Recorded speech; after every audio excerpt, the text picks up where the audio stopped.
La semaine pastorale, une concertation des principaux acteurs du secteur de l'élevage et de l'agriculture. 10 pays de l'Afrique de l'Ouest sont à ce rendez-vous qui se tient à Abidjan. Il vise une meilleure cohabitation entre éleveurs et agriculteurs. Tout le monde court aux mêmes ressources. Ces ressources s'amenuisent de jour en jour. Il y a la démographie, il y a l'urbanisation, il y a le front agricole, il y a aujourd'hui aussi les maires, les nouveaux maires qui sont là pour faire des lotissements inconsidérés. Résultat, les terres diminuent. La population augmente, la demande augmente. Donc il y a problème. Maintenant, il faudrait des lois, il faudrait des dialogues pour que les gens s'entendent sur comment utiliser de la meilleure façon ces ressources-là. Cette rencontre est une rencontre de capitalisation de 4 années d'exécution d'un programme. L'activité est un pan du projet élevage et pastoralisme intégré et sécurisé en Afrique de l'Ouest, en abrégé PEPISAO, avec l'appui de plusieurs partenaires, dont la commission de la CEDEAO. Ce que la CEDEAO a constaté, c'est que depuis un certain temps, il y a beaucoup de conflits qui poussent les États de la région à un repli sur leur territoire, où chaque État pense qu'il peut s'enfermer et interdire la mobilité du cheptel à l'intérieur. Et que cette mobilité est la source principale des conflits. Donc la CEDEAO vient envisager la formulation d'une politique et surtout d'une stratégie considérée comme un cadre d'intervention où on traite équitablement en termes d'allocation de ressources les agriculteurs, les éleveurs et d'autres utilisateurs donc des ressources naturelles. C'est un challenge, mais on ne doit pas démissionner. Également, cette rencontre est mise à profit pour faire la promotion des atouts du Sahara 2023, Salon international de l'agriculture et des ressources animales d'Abidjan.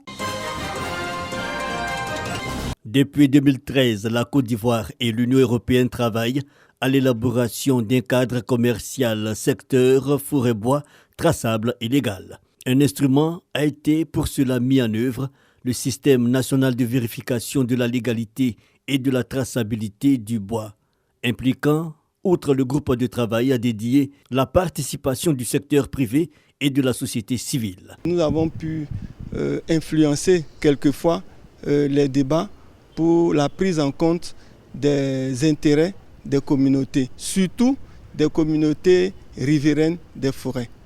Ce système, le SNVLT, appelé cependant à évoluer, d'où cette séance de réflexion qui réunit acteurs nationaux et internationaux intervenant dans la mise en œuvre de l'accord de partenariat volontaire relatif à l'application de réglementations forestières, la gouvernance et les échanges commerciaux APV FLECT. Et l'un des outils qui va nous permettre de faire ce suivi, qui est le SCNVLT, sur lequel nous travaillons avec l'Union européenne, qui va permettre, depuis la zone où le produit dérivé de bois sera prélevé sur le terrain, de pouvoir suivre sa transformation et son transport jusqu'à la zone d'export et jusque sur le marché de l'Union européenne.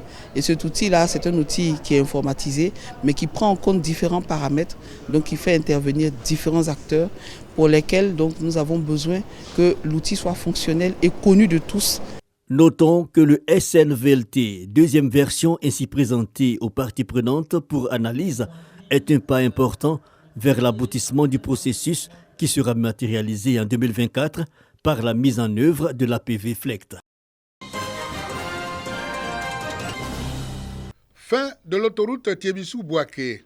Cette partie du tronçon qui débouche sur l'ancienne voie Bouaké-Katiula, encore en service, est devenue la cause des accidents de plusieurs véhicules en partance pour Katiula. Ce point d'intersection a enregistré dans la seule nuit du lundi à mardi 5 accidents mortels. Le conseiller technique du ministre de l'équipement et de l'entretien routier, Koulibaly Abounibi, s'est rendu sur les lieux. Nous avons constaté que malgré la signalisation qui est en vigueur sur l'autoroute, elle n'est pas observée par les usagers.